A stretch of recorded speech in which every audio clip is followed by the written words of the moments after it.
ओए क्या कर रहा है तू ये? भैया आप तो चुप हो जाओ और आपको ना मैं बताता हूँ क्या कह रहे थे भैया। और आप यही सोच रहे होंगे ना कि मैंने भाभी के ऊपर हाथ कैसे उठाया। अरे शर्म कर रहा हूँ, नहीं तो आपके ऊपर भी हाथ उठा देता। आप मुझे एक बात बताइए, आपने इतनी बड़ी गलती कैसे की? कैसे की मुझे जवाब दीजिए। पहले तो धीमी आवाज से बात कर। तेरा कोई हक नहीं बनता है कि तू मेरे ऊपर चिल्लाए। पर किस गलती की बात कर रहा है तू? आखिर ऐसी कौन सी गलती कर दी मैंने जो तू मेरे ऊपर चिल्ला रहा है? अच्छा आपको मालूम नहीं है, हैं? छुपाने की कोशिश मत कीजिए, आप साफ साफ बताइए। नौटंकी मेरे सामने नहीं चलेगी, समझे ना? लगता है तेरे को बात समझ में नहीं आ रही है। मैंने कहा ना मुझे कुछ नहीं पता कि आखिर मुझसे क्या गलती हुई है। अच्छा ऐसा लग रहा है कि आपको कुछ नहीं मालूम है। आपको ये भी नहीं मालूम होगा कि यहाँ पर हमारी बहन आई थी। बोल दीजिए, आपको मालूम नहीं होगा ना? बहन? बहन तो यहाँ नहीं आई थी। ओ अरे कितना नीचा गिर जाएगा रे तू। मैंने कभी सोचा नहीं था। मैंने बोला कि बोल दे कि बहन नहीं आई थी और तू बोल भी दिया। अरे शर्म आनी चाहिए तुझे। अरे मैंने कहा ना मुझे नहीं पता कि हाँ मेरी बहन आई थी। चेता तुम बताओ, मेरी छोटी बहन आई थी क्या यहाँ पर? क्या वो कर रही हो? बताओगी आई थी कि नहीं आई थी? हाँ आई थी और मैंने तुम्हें नहीं बताया और भेज दिया ऐसे। और क्या करती मैं? तुम ऑफिस की टेंशन में वैसे ही बहुत परेशान रहते हो। इतना काम है तुम्हें ऑफिस का। और किस लिए आई होगी वो? पैसे मांगने आई होगी। एक ही काम के लिए आती है बस वो। और ये तुम्हारा भाई, वो भी उसी काम के लिए आता है। आई थी तो भगा दिया मैंने कि वो पहले ही बहुत परेशान है, आने की जरूरत नहीं है। और इस घर से तेरा कोई वास्ता नहीं है। अगर बात करनी है तो फोन पे बात कर। यहाँ पे आके अपना भोला सा चेहरा दिखा के ना अपने भाई के पैसे लूटने की जरूरत नहीं है। इसलिए भेज दिया मैंने यहाँ से। तुम पागल हो गई हो क्या? तुमने मेरी बहन को यहाँ से भेज दिया, मुझे बताया भी नहीं। अरे वो आई थी, कम से कम मुझे बताना तो चाहिए था, या उसको रोक लेती, कम से कम मैं उससे मिल लेता।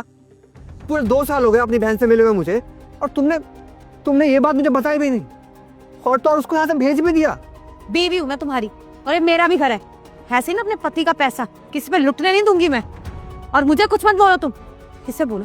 तुम्हारा छोटा भाई इस घर में आके मुझ पे ही हाथ उठा रहे। इतनी हिम्मत हो गई इसकी। अरे डायन, तूने मेरी बहन को धक्के मार के घर से बाहर ही नहीं, इस दुनिया से ही निकाल दिया। तू डायन है डायन। एक सेकंड, क्या बोल रहा है तू? मेरी बहन अब इस दुनिया में नहीं रही? हाँ भैया हाँ, भाभी की वजह से ना हम अपनी बहन खो चुके हैं। सिर्फ इसकी वजह से। भैया भैया मैं इसे नहीं छोड़ूंगा, मैं इसे नहीं छोड़ूंगा भैया। अरे झूठ बोल रहा है ये। मैंने उसे सिर्फ धक्के मार के इस घर से निकाला है। कुछ करा नहीं है मैंने। तो ऐसे कैसे बोल रहे हैं मेरे को? चेतना, मुझे अब तुम्हारी कोई बकवास नहीं सुननी है। इस घर से ये नहीं बल्कि तुम जाओगी। तुम अभी कभी यहाँ से निकलो। किसान, तुम मुझे क्या बोल रहे हो? मैंने कुछ ही नहीं करा है। मैं बिल्कुल सही बोल रहा हूँ और सोच समझ के बोल रहा हूँ, क्योंकि तुम्हारी वजह से मेरी छोटी बहन अब इस दुनिया में नहीं रही।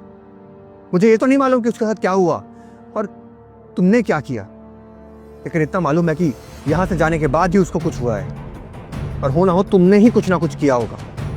इसलिए तुम अभी कभी यहाँ से निकलो। शान, क्या जाना निकलो। देख, मुझे नहीं मालूम था कि मेरी बहन यहाँ आई थी। अरे अगर मुझे पता होता तो क्या मैं उससे मिलता नहीं? क्या मैं उससे अच्छे से बर्ताव नहीं करता?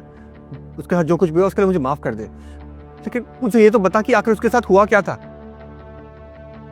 भैया बहन ना आपसे मिलने के लिए जिद कर रही थी।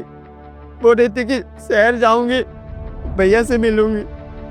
बहुत जिद कर रही थी, वो नहीं मानी भैया। तो मैं उसे यहाँ पर अकेले ही आने दिया। भैया जब यहाँ पर आई थी ना, भाभी उसे धक्के मार के घर से बाहर निकाल दी भैया। भैया उसके दिमाग में यही सब चल रहा था। और वो ट्रेन पर चढ़ने ही वाली थी भैया, उसका पैर फिसल गया और ट्रेन के नीचे आ गई और इस दुनिया को छोड़ के चली गई भैया, सिर्फ भाभी की वजह से। और भैया मैं भी ना आपसे बहुत ज़्यादा बदतमीजी कर दिया। मुझे पता नहीं था कि इसमें आपकी कोई गलती नहीं है। यहाँ आने के बाद मुझे मालूम पड़ा कि इसमें सारी गलती भाभी की है। भैया मुझे माफ़ कर दो। अरे तू क्यों माफ़ी मांग रहा है? माफ़ी तो मुझे मांगनी चाहिए, क्योंकि मुझे नहीं पता था कि इस घर में आके चल क्या रहा है। अगर पता होता तो मैं ऐसा कभी होने देता भला। तू मुझे माफ कर दे। भैया आप माफी मत मांगिए, इसमें आपकी कोई गलती नहीं है, सारी गलती तो भाभी की है। अब जो होना था वो तो हो गया, क्या कर सकते। ठीक है भैया, मैं चलता हूँ। सुन, तुझे कहीं जाने की जरूरत नहीं है। वैसे भी बहन की खबर सुन के तो मैं अंदर से टूट ही चुका हूं। तू मुझे छोड़ के मत जा, तू मेरे साथ यहीं रहेगा।